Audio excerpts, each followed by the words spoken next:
चाहे वो मीडिया हो चाहे राजनीति हो, सबकी दिशा देखी समझी और आगे बढ़ रहे हैं। इसलिए सबसे पहले इस मिट्टी को प्रणाम जिसने ऐसे बड़े बड़े लोगों को यहाँ से जन्म दिया।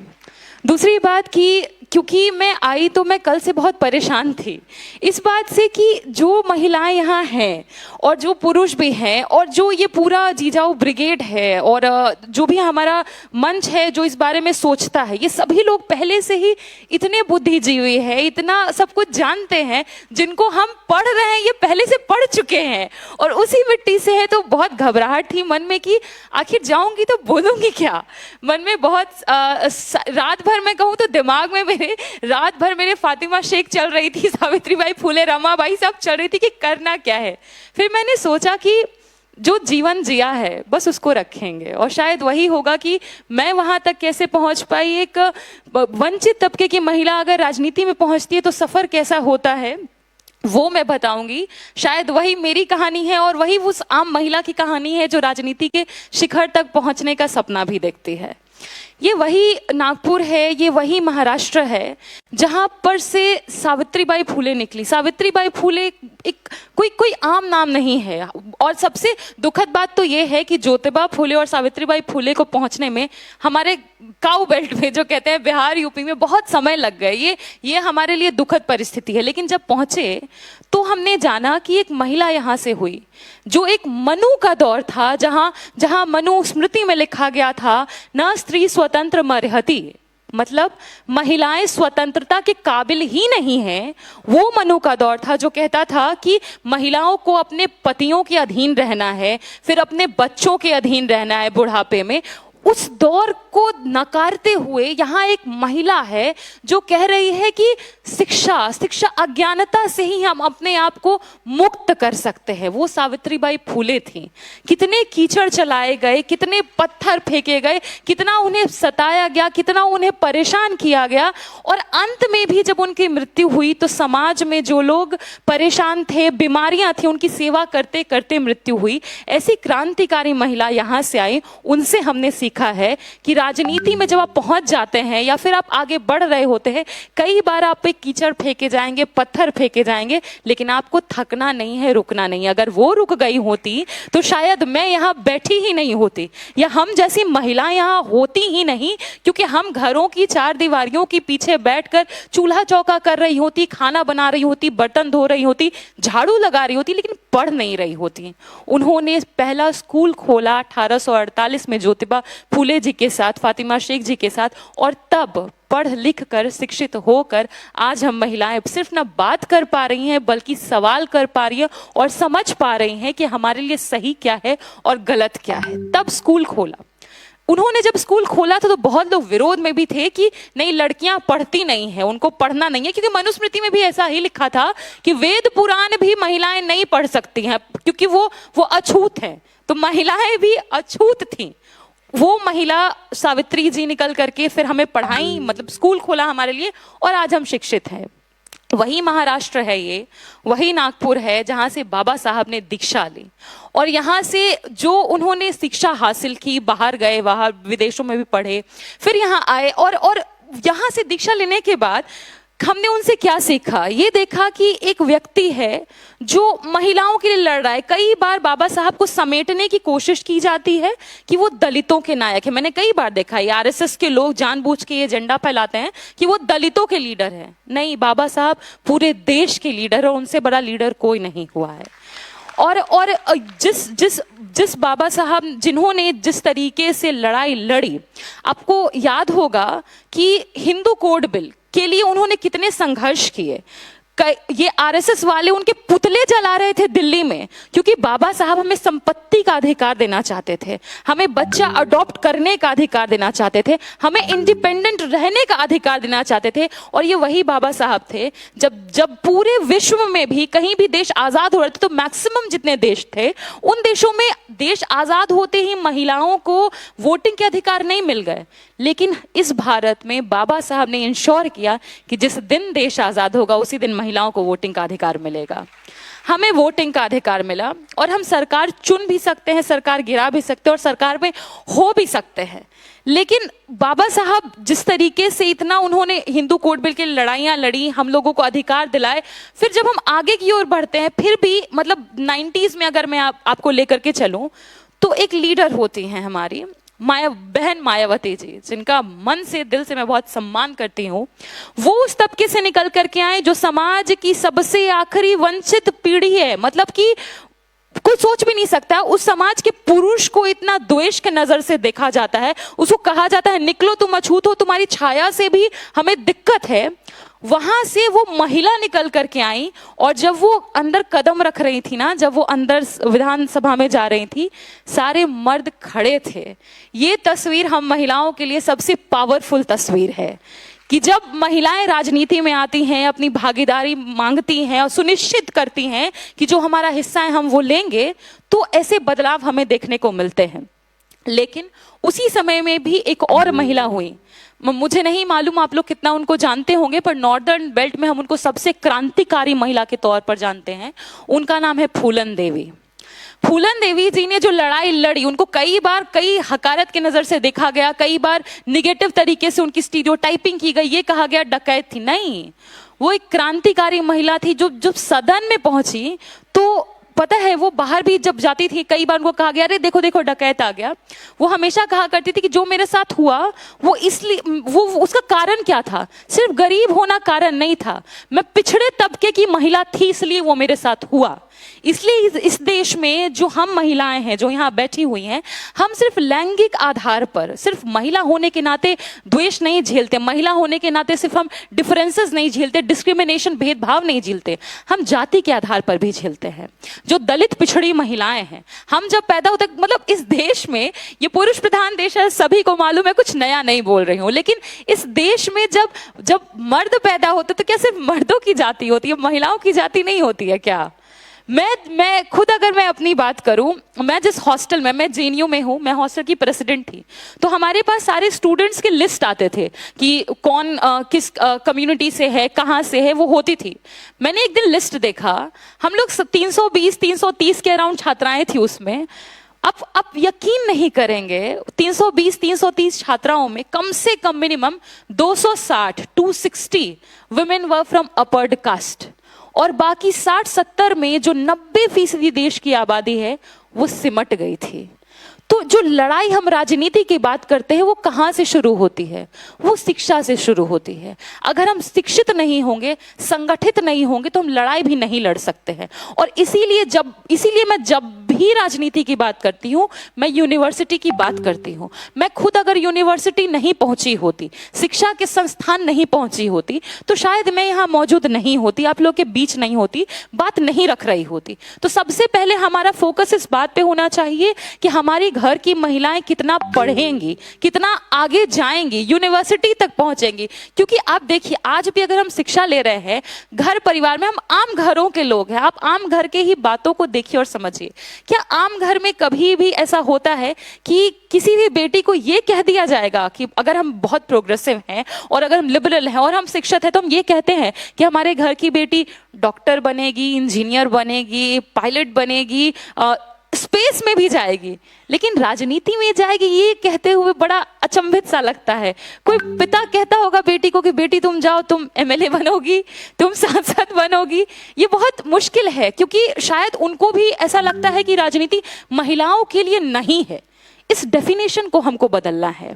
इसलिए जो महिलाएं राजनीति में आती हैं, उनको एक सहयोग की और समर्थन की भी जरूरत होती है, क्योंकि जो मनुवाद से निकले हुए लोग हैं, जो मनुवाद में अभी भी यकीन करते हैं, जो जाति व्यवस्था में यकीन करते हैं, वो कहीं भी कभी भी इस बात को मानेंगे ही नहीं कि दलित बहुजन महिलाएं, खासतौर पर पिछड़ी दलित, आदिवासी, मुस्लिम महिलाएं राजनीति में आएंगी और उनको चैलेंज करेंगी। इसीलिए मैं जब शुरू में मीडिया में गई तो पहले ही दिन मनोबल तोड़ने के लिए मुझे ये कहा गया, मैडम आप फाउंडेशन क्यों नहीं लगाती हैं? पहले ही दिन ये कहा गया, ताकि मेरा मनोबल तोड़ दिया जाए कि देखो तुम देखने में अच्छी नहीं हो, तुम बोलोगी क्या। पर इन चीजों से हमको लड़ना होगा और लड़ के ही हम आगे बढ़ सकते हैं। मैंने कहा कि मेरी सुंदरता मेरे चेहरे और मेरे फाउंडेशन या मेरे स्किन के रंग से नहीं होगी, त्वचा के रंग से नहीं, वो विचारों से होगी।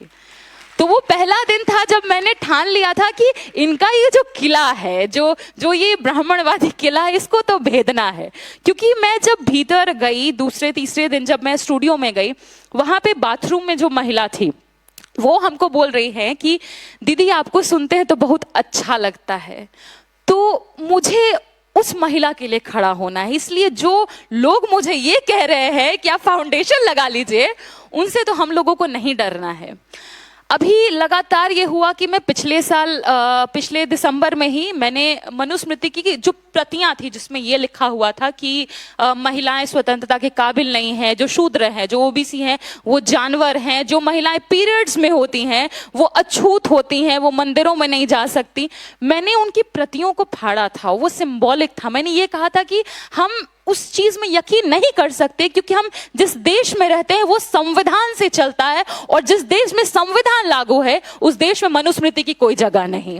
मैंने उसको फाड़ा। उसके बाद क्या हुआ कि पूरा के पूरे वो लोग जो जातिवादी हैं, सामंती हैं, जो मानते हैं कि लोग कुछ जाति में पैदा हो गए इसलिए वो पिछड़े हैं, वो कुछ जाति में पैदा हो गए उच्च हैं, वो उच्च मानने वाले लोग मेरे खिलाफ बहुत सारे गंदी गंदी गालियां दे रहे थे, ट्रोल कर रहे थे। और वो जो अभी हाल फिलहाल में भी हुआ, लगातार ट्रोलिंग कर रहे हैं। आप खुद सोचिए वो ट्रोलिंग क्यों करते हैं?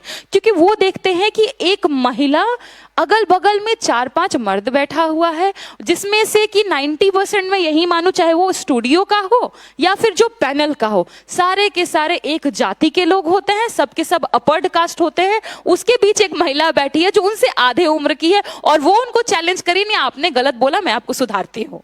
तो ये उनको खटकता है। उनको लगता है कि सुधारने का, ज्ञान देने का, लेक्चर देने का अधिकार तो मेरा था, मेरा आधिपत्य था, ये कैसे बोल रही है? तो उनको खटकता है। इसलिए वो सिर्फ बैन करने पे नहीं आए हमें, वो सिर्फ बैन नहीं करना चाहते, वो चाहते थे कि वो आवाज जो यहाँ आई है उसको बंद करा दिया जाए। लेकिन उससे हमने लड़ाइयां लड़ी। लड़ाइयां इस बात से भी लड़ी कि जब हम बाबा साहेब का नाम लेते हैं, हम सावित्रीबाई फूले का नाम लेते हैं, हम शाहू जी महाराज का नाम लेते हैं, तो ये कहा जाता है कि ये नील चट्टी है, कि नीले रंग से दिक्कत है। वो कहते हैं कि ये भीमटी है क्योंकि ये भीम पे यकीन करती है। तो उनको एक क्लियर कट मैसेज हमको देना है कि हाँ, हम भीम के लोग हैं, हम शाहू जी महाराज के लोग हैं, और हम वो लोग हैं जो समता मूलक समाज बनाने का न सिर्फ सपना देखते हैं, उसको साकार करने के लिए हर संभव प्रयास करेंगे और लड़ाइयां जारी रखेंगे। इसलिए जितना कीचड़ और पत्थर आपने सावित्रीबाई फूले पे फेंका, जितना आपने मानसिक शारीरिक उत्पीड़न फूलन माँ के साथ किया, उस उत्पीड़न से जब वो लड़ी, वो आगे बढ़ी, तो हम तो नहीं हार मानेंगे। और आज आप देख लीजिए, जब हम लोग राजनीति में आए तो मैं अक्सर देखती हूँ, सिर्फ स्टूडियो की बात नहीं है, आप टीवी में बैठते हैं, सिर्फ उसकी बात नहीं है। आप देख लीजिए ना, पार्लियामेंट, अपना संसद देख लीजिए, उसमें कितनी महिलाएं चुन के गई। 543 सीट है, 543 में मात्र 74, मतलब 543 में मात्र 74 महिलाएं हैं जो लोकसभा पहुंच पाए। आधी आबादी है हम, आधा भी नहीं मिला। और उसमें भी आप सोच लीजिए कि आप, इतना बड़ा है महाराष्ट्र से भी मात्र 7 महिलाएं पहुंच पाई हैं, मात्र 7। पर अब फिर महिलाओं में भी आप देखिए कि कौन सी महिलाएं पहुंची, तो उन 74 महिलाओं में मुश्किल से बामुश्किल 20 से 25, फ्रॉम 20 to 25 जो वुमेन है वो SC ST OBC हैं। वहां पर भी वो महिलाएं नहीं हैं जो 90% पॉपुलेशन का हिस्सा है। वो महिलाएं जो सब्जियां उगाती हैं, जो खेतों खलिहानों में हैं, जो गोबर से थपेले लगा रही हैं, जो मछली बेच रही हैं, जो फलों के दुकान पर हैं, जो फूलमाला बना रही हैं, वो महिलाएं कहाँ हैं? वो महिलाएं तो वहां तक पहुंच भी नहीं पा रही, ना उनके सपने पहुंच पा रहे हैं। आप खुद सोचिए, अगर अभी प्रोफेसर शरद भावेस्कर यहाँ बैठे हुए थे, वो पेरिस के बारे में बात करेंगे, बहुत मतलब उनके लिए बहुत नॉर्मल होगा। पर आप सोचिए कि जो महिला नाले में है या जो महिला माला बना रही है, जो खेती किसानी कर रही है, उसको पता भी है कि पेरिस क्या होगा, या उनके सपने में भी आएगा कि पेरिस क्या होगा? तो यह हमारा प्रिविलेज है कि हम जेएनयू जैसी यूनिवर्सिटी तक पहुंचे, वहां पढ़ पा रहे हैं, पढ़ा पा रहे हैं और देश में कुछ ऐसा कंट्रीब्यूट कर पा रहे हैं जो एक आम नागरिक का कर्तव्य होता है। तो ये जो सपना है, पेरिस का सपना, ये सपना समता मूलक समाज का सपना, ये सपना कि मेरे घर की बेटी भी आगे चल के देश की प्रधानमंत्री हो सकती है, ये सपने को सच करने के लिए पहले बेटियों को राजनीति में लाना पड़ेगा, तभी ये सपना साकार हो पाएगा। दूसरी बात मैं क्योंकि जर्मन विभाग से हूं, एक महिलावादी लेखिका है सिमोन दे बोवेर, उन्होंने कहा था कि दी फ्राउ दी keine Angst von den Männern hat macht Angst। इसका मतलब है कि उन महिलाओं को जिनको पुरुषों से कोई डर नहीं होता है, जिनको मर्दों से कोई डर नहीं लगता है, वो मर्दों को डराती हैं। तो यही बात है कि हम महिलाएं, क्योंकि मैं इसलिए इस कथन का उपयोग किया है, बगल में इसी नागपुर में संघ का हेडक्वार्टर भी है। ये वो संघ है जो खुद को राष्ट्रवादी तो कहता है, लेकिन वो जो हाफ चड्डी है वो लेके आता है बाहर से, इटली से, मसोलनी से, हिटलर से। ये खुद को राष्ट्र का बताते हैं, लेकिन महिलाओं को उसमें हिस्सेदारी नहीं देते हैं। जो उनके उच्च पदों पर बैठे होते हैं, सारे के सारे ब्राह्मण, उसमें भी एक दो जो गोत्र के हैं वही जाते हैं, करहड़े करवड़े ब्राह्मण बोलते हैं शायद, और एक चितपावन होते हैं, ये जाते हैं, महिलाएं नहीं जाती हैं। पता है आपको क्यों? क्योंकि ये मानते हैं कि महिलाएं स्वतंत्रता के काबिल ही नहीं है। इनका मानना है कि महिलाएं घर के बाहर ही नहीं निकल सकती, राजनीति तो बहुत दूर की बात है। इसलिए उन्होंने अपने संगठन में उनको जगह तक नहीं दी है। इसलिए जब मैंने जिजाऊ ब्रिगेड का नाम सुना, नाम जिजाऊ उसमें भी ब्रिगेड, मुझे लगा कि कितना खौफ पैदा करती होंगी ये महिलाएं उनके लिए। मैं नाम देख के ही बहुत खुश थी। और जब मैं क्योंकि मैं नॉर्दर्न बेल्ट से आती हूँ, वहाँ पर आप देखते हैं कि जातियों, सिर्फ वहीं नहीं, इनफैक्ट पूरे देश में जातियों के आधार पर भेदभाव होता है। और जातियां पता कैसे करते हैं? उपनाम से, मतलब जो नाम के पीछे लगा होता है उपनाम। जैसे कि वहां पे हमारे यहाँ द्विवेदी होंगे, त्रिवेदी होंगे, चतुर्वेदी, मतलब जिन्होंने जितना ज्यादा वेद पढ़ लिया, तो द्विवेदी, त्रिवेदी, चतुर्वेदी, त्रिपाठी, मिश्रा, जितने भी ये लोग होंगे, ये अपने आप को बहुत उच्च मानते हैं।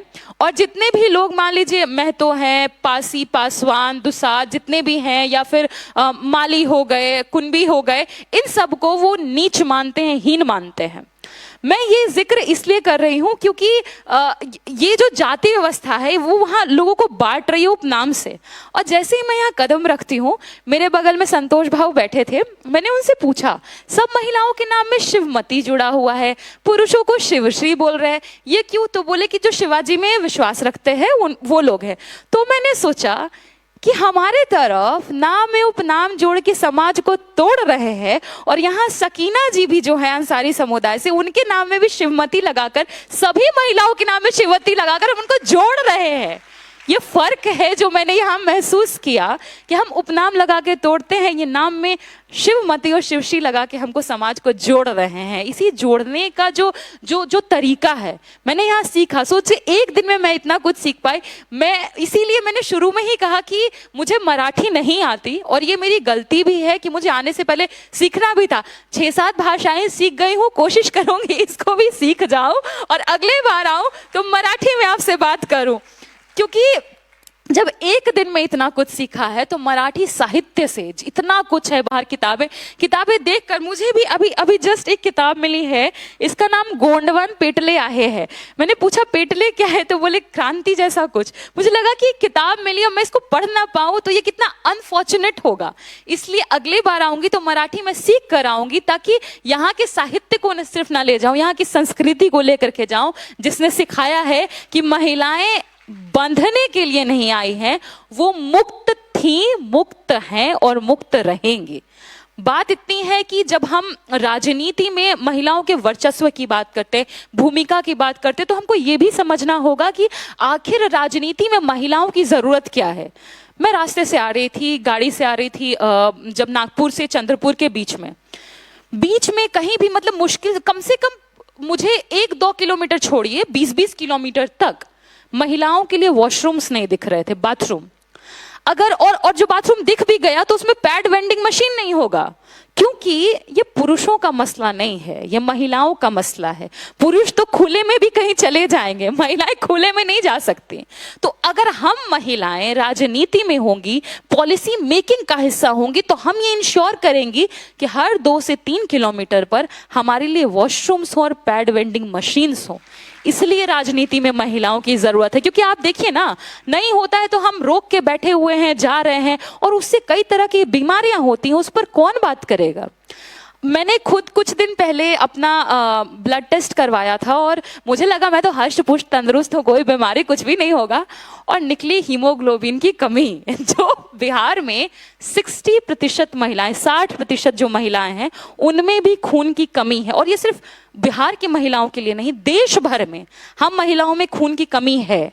अगर हम महिलाएं राजनीति का हिस्सा होंगी तो हम पॉलिसीज निर्धारित करेंगी कि जो महिलाओं के लिए फ्री इस तरह की दवाइयां हो, ये जो और खास तौर पे साधन बनाए जाएं, उनको इस तरह का भोजन प्रोवाइड करवाया जाए जहां नहीं पहुंच पाता है गरीब वंचित तबके की महिलाएं, ताकि उनमें खून की कमी ना हो। जिन मर्दों में खून की कमी नहीं, वो इसके बारे में क्यों सोचेंगे, वो तो हमारा मसला है। इसलिए उसके बारे में सोचने के लिए राजनीति में महिलाएं चाहिए। जिन महिलाओं को, खास तौर पर पिछड़ी ओबीसी महिलाएं जो हैं, जो दलित महिलाएं हैं, उनको जातिगत आधार पे जब गालियां दी जाती हैं, हिकारत की नजर से देखा जाता है और गंदे तरीके से ट्रीट किया जाता है, ये उन महिलाओं का मसला है। ये मर्द नहीं लड़ेंगे, ये हमारी लड़ाई हम खुद लड़ेंगे। और इसी चलते जब पहले दिन देश आजाद हुआ तो हमको वोटिंग अधिकार मिला। वोट सरकार बनाने के लिए सिर्फ नहीं था, वोट इसलिए भी था कि अपने वोट से हम खुद सरकार बन पाए। तो उस वोट का जो अधिकार मिला, उस वोट के अधिकार से हम महिलाओं की भागीदारी कितनी सुनिश्चित करते हैं, इसे भी हमें देखना होगा। देश में एक ही महिला प्रधानमंत्री अभी तक हुई, इंदिरा गांधी जी, लेकिन उनके भी कैबिनेट, और she was very strong lady, very strong, मतलब कि कई बार कहा जाता है 2 देश बना दिया जिन्होंने, ये महिला ही कर सकती थी।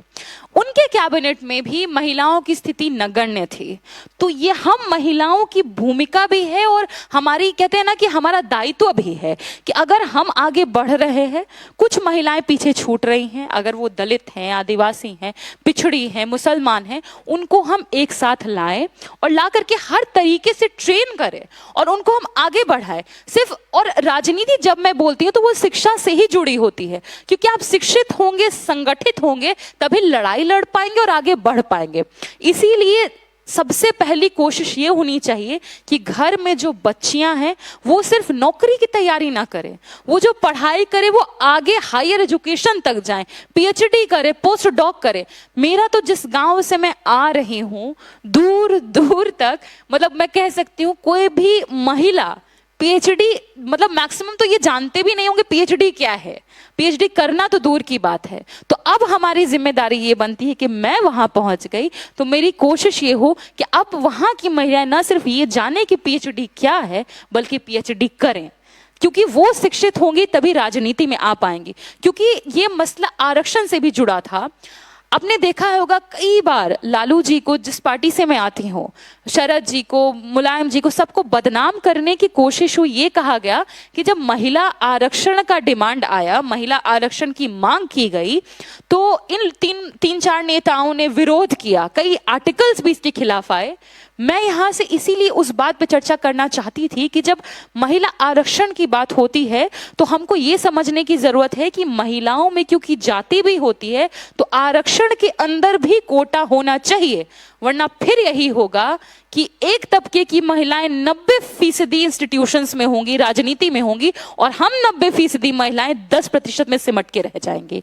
तो लालू जी हो, चाहे शरद जी हो, चाहे मुलायम जी हो, चाहे रामविलास पासवान जी, जितने अपर जो नॉर्दर्न बेल्ट के लीडर्स रहे, उन्होंने इसका विरोध किया। उन्होंने कहा कि महिला आरक्षण में भी कोटा विद इन कोटा होना चाहिए। और अभी भी हमारी उस पर लड़ाई जारी रहेगी कि महिला आरक्षण जब भी आता है राजनीति में, कोटा विद इन कोटा हो, ताकि दलित महिलाएं पीछे न छूट जाएं, आदिवासी महिलाएं पीछे न, बैकवर्ड महिलाएं पीछे न छूट जाएं, इसलिए उसमें कोटा विद इन कोटा हो। और क्योंकि आरक्षण जब तक नहीं आएगा, अभी आप देख लीजिए पंचायत में है आरक्षण 33%, लेकिन क्या अभी भी महिलाएं उसको चला रही हैं? मैक्सिमम हमारी तरफ एक शब्द होता है, अगर महिलाएं मुखिया है एक मुखिया पति होता है, जो मुखिया पति ये डिसाइड करता है कि क्या क्या होगा। महिलाएं अभी भी घर के पीछे हैं, तो हमको मुखिया पति नहीं चाहिए, जो मुखिया है महिला वही मुखिया ही चाहिए। तो अब सिर्फ महिलाएं घर के भीतर मुखिया ना हो, राजनीति में भी मुखिया बन पाए, ये सुनिश्चित करने के लिए ही हम जितनी महिलाएं यहाँ पर बैठी हुई हैं, हम लोगों को प्रण लेना होगा इस बात का कि जो कोई भी, जैसे सावित्रीबाई फुले ने ये बात कहा था कि arise, awake, educate, smash traditions and liberate. इसका मतलब है कि आप जागिए, संगठित होइए, पढ़िए और जो ये ट्रेडिशंस हैं इसको तोड़िए और आगे बढ़िए, लिबरेट होइए, मुक्त होइए। तो हमारी जिम्मेदारी ये है कि हम खैर यहाँ तो सब लोग पढ़ते ही होंगे, ज्यादा जिम्मेदारी तो मेरे ऊपर है कि मैं नॉर्दर्न बेल्ट में हर जगह सावित्रीबाई फुले, ज्योतिबा फुले, शाहू जी महाराज ने जो बाबा साहब के लिए किया, ये सारी बातें मैं वहां तक पहुंचा पाऊं। जीजा माता ने उन्होंने शिवाजी को तैयार किया लड़ाइयां लड़ने के लिए, सही बोल रही हूं? उन्होंने तैयार किया शिवाजी को लड़ने के लिए और एक अपना स्वराज, अपना राज स्थापित करने के लिए। अब हमको हर जो महिला है सबको खुद सिर्फ जीजा माता बन करके बेटों को तैयार नहीं करना है, खुद भी अब तैयार होना है लड़ाई लड़ने के लिए, अपना राज लाने के लिए। तो अब सिर्फ बच्चों को ही तैयार नहीं करना है, खुद को लिबरेट करने के लिए शिक्षा लेना है हर फील्ड में जहां भी हम काम कर रहे हैं। क्योंकि आप देखिए कि वो हर मोड़ पर, हर आप एक कदम नहीं बढ़ाएंगे, वो आपका पैर खींचने के लिए आगे खड़े हैं। वो ये क्योंकि वो उनसे बर्दाश्त नहीं होता है कि आप बगल में बैठ करके उनसे तर्क वितर्क कर रहे हैं, उसके लिए वो समझते थे कि सिर्फ वही कर सकते हैं।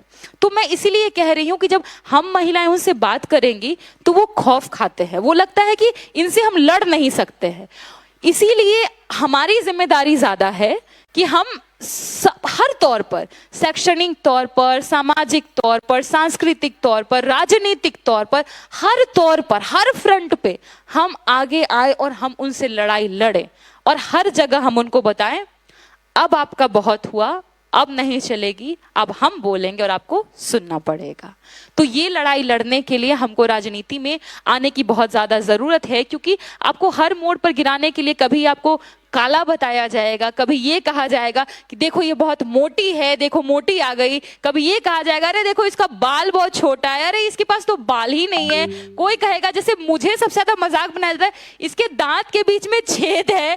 हर तरीके से वो आपको तोड़ने की कोशिश करेंगे। पर अगर आपको हर मौके पर एक ही बात सोचनी है कि जिस समय सावित्री माता पर, फातिमा शेख पर पत्थर चलाया गया, उन पर उनका गोबर फेंके गए, अगर वो रुक गई होती तो क्या हम यहाँ होते? इसलिए हमको वो सोचते हुए, उनकी हिम्मत से ताकत लेते हुए आगे बढ़ना है और हर लड़ाई को हर तरीके से लड़ना है।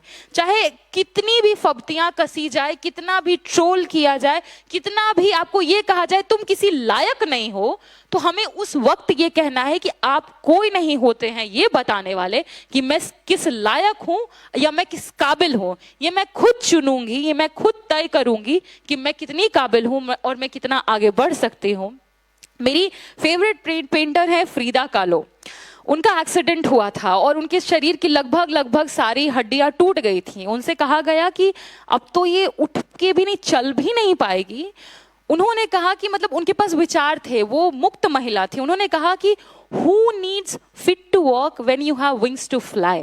हम महिलाएं हैं, हमारे पास ऑलरेडी विंग्स हैं उड़ने के लिए, हमारे पास पूरा आसमान है उड़ने के लिए। तो हम तो उनको नहीं बताने देंगे कि आप डिसाइड करेगा कि हमको पैर अंदर रखना है, चादर बहुत छोटी है, सब कुछ बड़ा करना पड़ेगा, क्योंकि हमारी इच्छाएं, आकांक्षाएं, महत्वाकांक्षाएं बड़ी हैं और वो समानता की आकांक्षाएं, महत्वाकांक्षाएं हैं।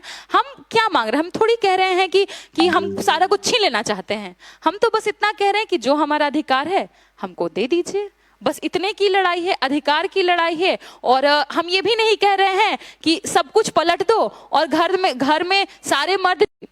बहुत मैं अपनी बातों को एक कहानी से अंत करना चाहती थी कि मेरे एक दोस्त है, मैं उनके एक दोस्त से मिली, उनके घर गई थी और वो अपर्ड कास्ट से आते हैं और उनके घर में जो महिला थी उन्होंने एक बात मुझसे बोली कि मुझे लालू यादव पसंद नहीं। तो मुझे लगा ठीक है, पूछते हैं क्या कारण है। मैंने बोला किस लिए पसंद नहीं है। उसने बोला कि लालू यादव के आने से दलित पिछड़ा सबका और महिला सबका बहुत मन बढ़ गया था, इसीलिए मुझे लालू यादव पसंद नहीं। ये एक महिला बोल रही थी कि उसको ये पसंद नहीं कि महिलाओं का मन बढ़ गया। मन बढ़ने का मतलब कि महिलाएं बोलना शुरू कर दी, लड़ना शुरू कर दी, सड़क पर आकर के बोलना शुरू कर दी।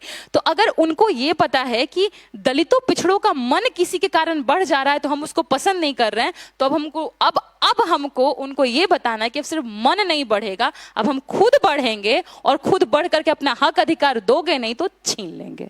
तो इसी बात से मैं बस इतना कहना चाहूंगी कि महाराष्ट्र ने, नागपुर ने, चंद्रपुर ने मुझे मौका दिया है बात रखने का और अपना जो विचार है वो यहाँ आप लोगों को बताने का। लेकिन साथ ही साथ मैं बहुत कुछ यहाँ से ले करके जा रही हूँ, जैसे कि अब यहाँ पे नाम बांटते नहीं हैं, जो नाम के आगे लगाया जाता है वो नाम जोड़ते हैं। और मैं पूरी कोशिश करूंगी कि मैं इसको नॉर्दर्न बेल्ट में फैला पाऊँ और अगली बार जब आऊँ तो मैं मराठी सीख कर आऊँ, क्योंकि ताकि मैं और चीज़ें समझ भी पाऊँ और आपसे बात भी कर पाऊँ। क्योंकि मैं समझा पाऊँ इतनी तो मेरी हैसियत नहीं है, आप लोग पहले से ही बहुत कुछ जानते हैं। बता ज़रूर सकती हूँ कि हाँ वहाँ क्या चलता है, क्या दिक्कतें हैं, किस तरीके से हम पीड़ित हैं या क्या क्या समस्याएं हैं। तो पर यहाँ से मुझे सल्यूशन दिख रहा है, वहाँ हम समस्या देख रहे थे, यहाँ हम सल्यूशन देख पा रहे हैं। तो वो सल्यूशन समझने सीखने के लिए मैं बार बार यहाँ आती रहूँगी। और मैं जिजाऊ ब्रिगेड का खास तौर पर आप लोग का शुक्रिया करती हूँ, क्योंकि ये नॉर्दर्न बेल्ट में असंभव है कि इतनी महिलाएं एक साथ आ गई, वो भी वंचित तबके की महिलाएं, पिछड़ी हैं, ओबीसी, बैकवर्ड, दलित, सब एकजुट होकर के और इतने सुंदर से सब तैयार होकर के बात कर रहे हैं, हंसी खुशी देख रहे हैं। मुझे बहुत अच्छा लग रहा है और अगले बार जब भी आऊँगी मराठी सीख करके आऊँगी। बहुत शुक्रिया, बहुत आभार। और जिस मिट्टी से जीजाऊ आए, जिस मिट्टी से शाहू जी आए, शिवाजी आए, जिस मिट्टी से सावित्री बाई आई, ज्योतिबा आई, अगर मैं उस मिट्टी तक पहुंच पाई, ये मेरा ये सौभाग्य है। जिस भूमि पर बाबा साहब ने दीक्षा ली, मैं वहां पहुंच पाई, ये मेरा सौभाग्य है। इसलिए यहाँ से करने के बाद मेरा पूरा प्लानिंग है कि मैं दीक्षा भूमि जाऊंगी और वहां भी देखूंगी कि आखिर क्या है यहाँ, जो लोग इतने मुक्त हैं, लिबरेटेड हैं और सोच को लेके इतने तर्कशील हैं कि जो महिलाएं अभी वहां हमारे नॉर्दर्न बेल्ट में मतलब पूजा पर, त्योहार के नाम पर पीछे हैं, वंचित हैं, अभी तक लिबरेट नहीं हो पा रही हैं। और यहाँ हम तार्किकता पर बात आज से नहीं कर रहे हैं, सैकड़ों सालों से कर रहे हैं। इसलिए सीख के जाना है। बहुत बहुत आभार।